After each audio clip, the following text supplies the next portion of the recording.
करेलू की करेलू खेलावाड़े समझ में न आवे हो। जब हम फोन करी कर जात बीजी बतावे हो। हे जान बोलो ना प्यार करेलू की करेलू खेलावाड़े समझ में न आवे हो।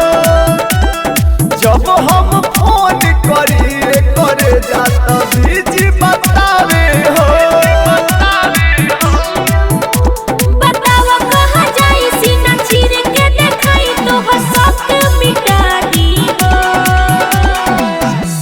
कहत तारा फोटो को भतार लिख के ए जाने स्टेटस लगा दी हो।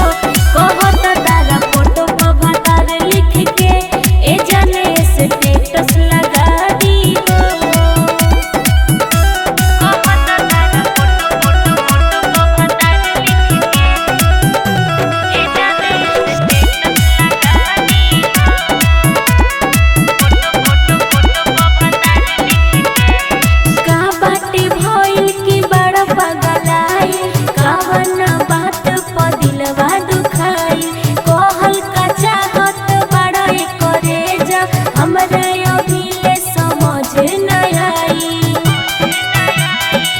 जान बोला लागता कि हमसे करेलू टाइम पास हो।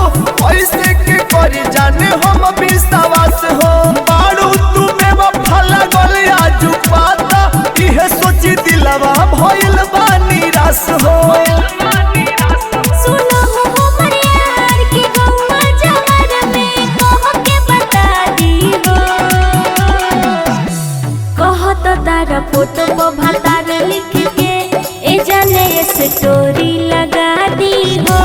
कहत तारा फोटो को भतार लिख के ए जाने स्टोरी लगा दी हो। कहत तारा फोटो को भतार लिख के ए जाने स्टोरी लगा दी हो। Recording by TR Studio Ariraj।